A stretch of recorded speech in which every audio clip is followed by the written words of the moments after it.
Patrick Appelmüller, bonjour. Bonjour. Alors vous êtes le directeur de la rédaction de l'Humanité. Nous sommes actuellement à l'Agora, qui est un peu un centre névralgique de cette fête de l'Humanité 2014. C'est un peu le lieu où vont avoir lieu tous les débats préparés par la rédaction de l'Humanité.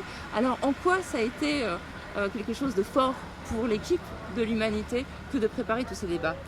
D'abord, c'est une responsabilité parce que c'est un peu le cœur battant de la fête de l'Humanité. C'est l'endroit où les grands débats de la période doivent trouver leur expression. C'est l'endroit aussi où les participants à la fête attendent que le journal offre des moments de réflexion, des moments d'échange, des moments de débat qui satisfassent leur curiosité et leur envie d'échanger et de débattre.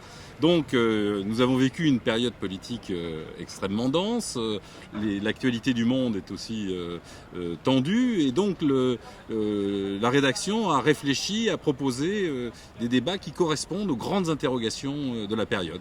Donc ça implique évidemment pour la rédaction de se mobiliser, de réfléchir aux thématiques, d'organiser un programme de débat et puis de contacter les personnalités qui sont les mieux à même de répondre sur ces sujets avec un esprit d'ouverture sur le monde, sur les opinions différentes pour permettre que les participants à la fête puissent ressortir en se disant nous avons acquis des éléments de réflexion qui nous permettent de faire notre propre réflexion, notre propre chemin sur les grandes questions du monde.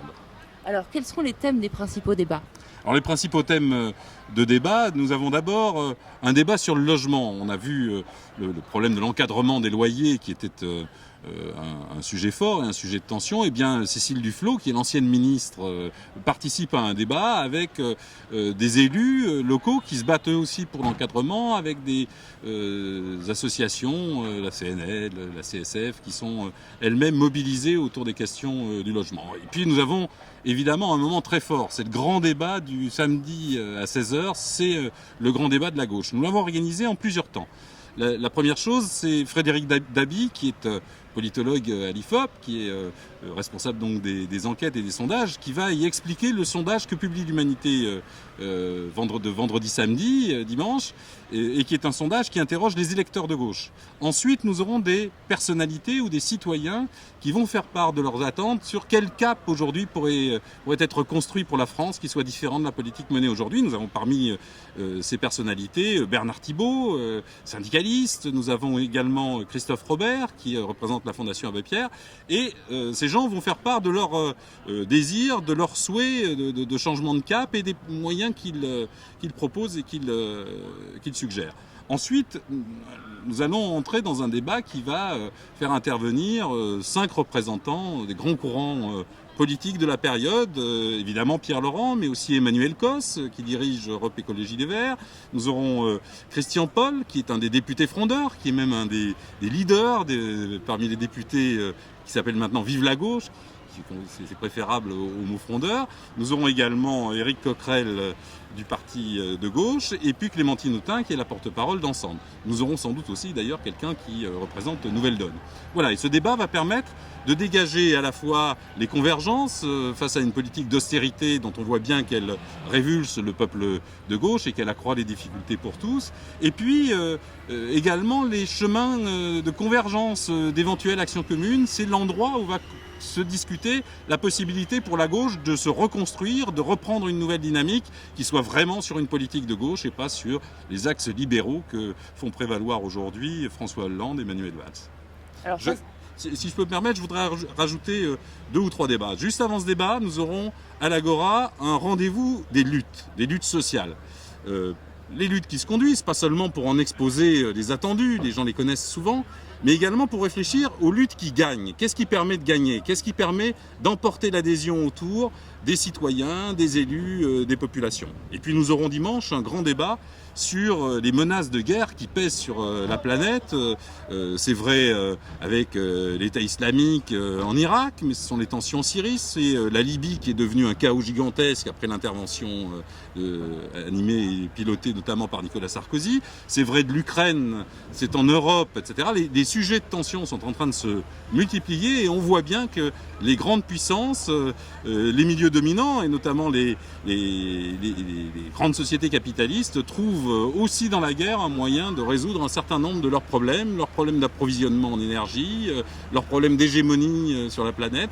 Et donc nous allons avoir un débat qui va associer à la fois des personnalités comme Pascal Boniface, qui est un géopoliticien de premier plan, M. Badi, qui est auteur de l'État du monde. Nous avons également Jean Ziegler qui participera, Francis Wurtz. C'est un débat qui va mettre devant le public de la fête les grands problèmes, les grands enjeux, les grandes tensions du monde.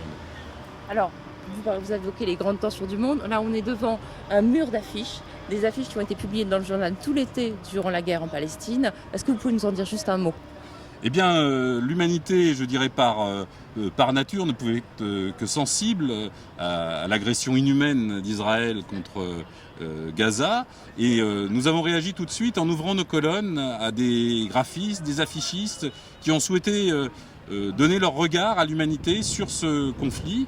Nous les avons d'ailleurs rassemblés dans un hors-série qui sort pour la fête de l'humanité, qui va être un hors-série de solidarité. Nous allons le vendre et 2 € sur chaque numéro qui coûte 5 € seront versés au Secours populaire, qui mène des actions notamment en direction des enfants qui ont été parmi les premières victimes du conflit. Et puis le sort de la Palestine, la possibilité pour ce peuple d'avoir un véritable État dans la pleine acception du terme, avec également des frontières sûres, comme il est nécessaire qu'Israël ait des frontières sûres. C'est un des grands moments de mobilisation de la fête de l'humanité. On fait un concert sur la grande scène, on fait une soirée au Village du Monde, et nous aurons un échange à l'Agora avec Julien Lauprêtre, qui est le secrétaire général du Secours populaire français, également avec Pierre Barbancé, qui est notre envoyé spécial à Gaza. Ça a été le premier journaliste français à entrer dans Gaza bombardé. Et nous allons là évoquer à la fois cette solidarité avec le peuple palestinien et la possibilité pour les participants à la fête, comme pour les lecteurs bien en dehors, qui achèteront ce numéro, de manifester directement une solidarité active. Dernière question, est-ce que c'est l'occasion aussi pour vous d'aller à la rencontre de vos lecteurs ? Parce que là, ils vont être là en face de vous. Comment ça se passe ? Est-ce que c'est un temps fort pour vous de pouvoir les voir de visu ? Bien entendu, d'ailleurs, souvent les journalistes d'humanité ont du mal à marcher vite dans la fête parce qu'ils sont souvent accostés, interpellés. C'est aussi un moment où on rassemble beaucoup des préoccupations de nos lecteurs, des sujets avec des conflits, des luttes, des révélations. C'est un moment effectivement de grandes rencontres avec nos lecteurs. La fête de l'humanité est évidemment une vitrine de ce qu'est le journal aussi, d'une certaine conception du monde, parce que c'est un endroit où la fraternité s'impose comme une certaine règle et où on marie à la fois les luttes, le débat et puis le plaisir de vivre, le plaisir de manger, le plaisir d'écouter des grands spectacles, d'aller voir des expositions. Je dis pas que c'est une cité idéale, mais c'est une cité en tout cas où il fait bon vivre pendant 3 jours. Et donc, évidemment, pour un journal comme le nôtre, qui est le seul capable en France d'organiser une manifestation de cet ordre, eh bien, c'est une occasion formidable de rencontrer nos lecteurs, de les entendre, de répondre à leurs interrogations, et puis également de nous enrichir de leurs interpellations éventuelles sur le contenu du journal.